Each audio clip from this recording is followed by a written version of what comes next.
안녕하세요. 예전부터 논틱만 하던 30대 여성입니다.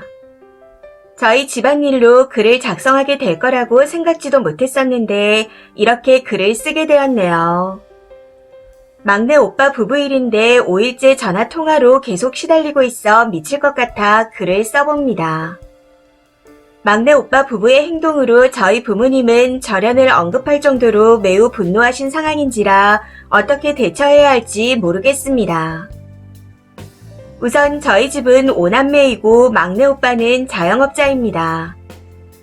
대학은 그냥 평범한 직어국 대학을 나왔고 직장 생활을 하다가 자기 이름으로 개업한 지 4년 정도 된 상태입니다.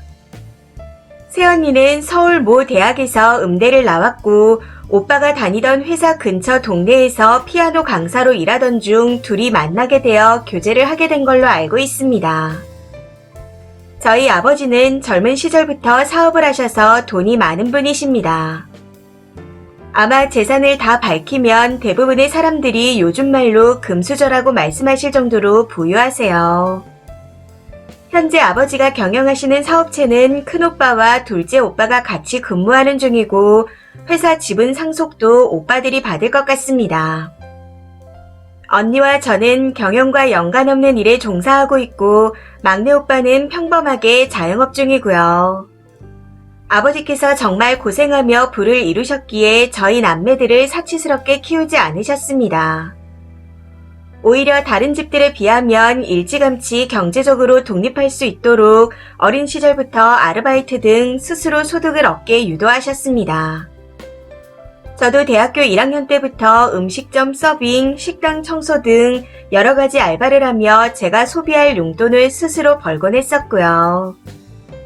이런 아버지의 교육 방식에 큰오빠와 둘째 오빠, 그리고 언니와 저까지 불만이 없었습니다. 그런데 막내 오빠는 좀 달랐던 것 같아요. 유독 다른 남매들에 비해 어린 시절부터 감수성이 풍부했고 인간관계에 상처를 잘 받는 여린 성향이었기에 상처를 많이 받았습니다. 나중에 큰오빠와 술자리에서 듣기로는 치객 손님한테 뺨을 맞은 적도 있었다고 들었는데 그래서인지 유독 막내 오빠가 아버지께 쌓인 앙금이 많은 듯 했습니다. 현재 집안에서 저를 제외하고 다들 결혼했고 각자 자녀들이 있습니다. 막내 오빠가 가장 마지막에 결혼했는데 부모님의 자산을 제외하고 새언니와 막내 오빠의 연 소득을 비교하면 둘이 비슷합니다. 그런데 부모님으로부터 증여받는 자산의 차이가 많이 나더라고요. 저희 오빠는 서울에 있는 상가 건물과 경기도 지역 토지 등 현물 자산들을 많이 받기로 했고 새언니네 부모님은 딱 친정아버지 연금뿐인 걸로 알고 있습니다. 이런 이유로 아버지가 막내 오빠의 결혼을 좋아하지 않으셨죠. 새언니가 오빠보다 3살 많았던 것도 이유들 중 하나였고요. 애초에 반대하는 결혼을 밀어붙인 터라 새언니와 아버지의 사이가 좋지 않아 명절에 하루 정도 머무는 것 외에는 시가에 잘 오지 않았습니다. 일이 터진 건 지난주였는데 아버지가 할아버지 산소에 비석을 세우는 문제로 손주들 이름을 확인하는 과정에서 막내 오빠의 아들 이름을 확인하며 문제가 터졌습니다. 제 조카의 성씨가 저희 집안 성씨가 아니라 다른 집안 성씨로 표기되어 있는 걸 그때서야 서류로 확인하게 되셨거든요. 새언니 성씨였는데 그걸 확인하시고 아버지가 너무 흥분하신 터라 제가 대신해서 새언니에게 전화를 걸어 이야기를 들어보니 대략 이런 입장이었습니다. 내가 외동딸이라 내 배 아파 낳은 아이인데 내 성씨를 주고 싶다. 나를 페미니스트라고 생각하던지 어떻게 생각하던지 상관없다. 사실 저는 요즘 여자 집안의 성씨를 따르는 경우도 있다는 말을 들었기에 그러려니 할 수 있었지만 문제는 보수적인 성향인 저희 아버지가 난리가 났다는 겁니다. 바로 오빠한테 연락해서 네 몫으로 증여 예정인 재산들을 전부 큰누나 몫으로 돌리겠다. 너한테는 한 푼도 안 남길 거니 더 이상 집에 올 생각도 하지 마라. 하며 화를 심하게 내셨습니다. 뭐 오빠네 부부가 합의하에 자기 아들한테 성씨를 물려준 거니 저는 상관이 없습니다. 그런데 새언니가 하루가 멀다 하고 저희 남매들한테 전화를 해오고 있네요. 말을 들어보면 대화의 요지는 상속분들 중 상가 건물이라도 받을 수 있게 도와달라 라고 하는 건데 솔직히 말하자면 왜 도와달라고 하는 건지 이해가 되지 않습니다. 막말로 저랑 언니는 아버지 자식이기에 상속에 해당이 되고 큰오빠나 둘째 오빠가 낳은 조카들은 저희 아버지의 성씨를 따름으로써 저희 가족으로 인정을 받은 거잖아요. 그런데 막내 새언니는 본인이 앞장서서 그 관계를 끊어버린 건데 무슨 이유로 자꾸 도와달라고 하소연을 하는지 이해가 되지 않습니다.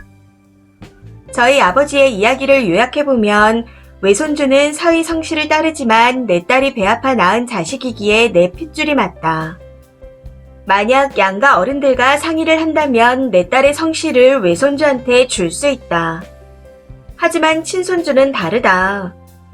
아들은 애를 못 낳기에 성씨를 줌으로써 핏줄이 증명된다. 그런데 며느리 성씨를 따르면 그게 왜 내 손주냐. 막말로 둘이 이혼하면 끝 아니냐. 심지어 손주가 우리 집안 성씨도 아니면 마당에서 키우는 반려견보다 못한 존재다. 재산을 줄 필요도 없고 필요하면 사돈집에 달라고 해라. 이런 논리로 말씀하시네요. 제가 고민인 이유는 제 사업장이 막내 오빠 부부 사업장과 차로 10분도 걸리지 않을 정도로 가깝다는 겁니다. 지금이야 전화로 하소연하는 걸 대충 받아주더라도 시간이 지나면 찾아올까 걱정되거든요. 현명하신 분들이 생각하시기엔 제가 어떻게 해야 이 난간을 넘어갈 수 있을까요? 조언 부탁드립니다. 댓글입니다. 첫 번째. 저는 아버지 노여움 못 이겨요. 새언니랑 오빠가 알아서 하세요. 이 말만 무한반복 앵무새 하세요. 전화도 거절 좀 해주고 찾아오면 영업 방해라 하면서 자꾸 이러면 힘이 없는 나는 아버지한테 말씀드릴 수밖에 없다 하시면 될 것 같습니다. 두 번째. 아이의 성을 부모가 결정했듯이 물려준 재산도 부모가 결정하는 게 맞습니다. 새언니 분은 모든 게 자기 마음대로 될 거라고 생각했나 보네요. 세 번째. 진짜 웃기고 자빠졌네요. 성씨는 부부끼리 알아서 한데도 왜 우리 부모님 재산을 달라 말아 해요? 그 여자 님네 재산 보고 결혼한 것 같은데 그러다 둘째 낳아서 님네 성을 붙일 것 같습니다. 네 번째. 새언니도 웃기지만 님 아버지 논리도 웃기네요. 본인 딸이 낳은 자식은 딸 성씨를 써도 되지만 며느리가 낳은 자식은 며느리 성씨를 따르면 안 된다. 완전 본인한테만 이기적인 이분법적 논리입니다. 코에 걸면 코걸이, 귀에 걸면 귀걸이네요. 다섯 번째. 부모님 재산인데 누구한테 주던 무슨 상관인가요? 전부 부모님 마음이죠. 새언니가 야같네요. 저라면 아버지 의견에 힘을 실어드릴 것 같습니다. 재산이 탐났다면 미리 상의라도 해보던가. 여섯 번째. 스트레스 받지 마세요. 님 아버지 주장이 옳든 그르든 중요한 게 아니고 그냥 아버지 본인 재산을 어떻게 주던 그건 아버지 마음이니까요. 님이 아버지를 설득할 힘이 있는 것도 아니잖아요. 그냥 백날 나한테 말해봤자 소용없으니 직접 가서 얘기하라고 하세요. 이 사연은 여기까지입니다. 시청해주셔서 감사합니다.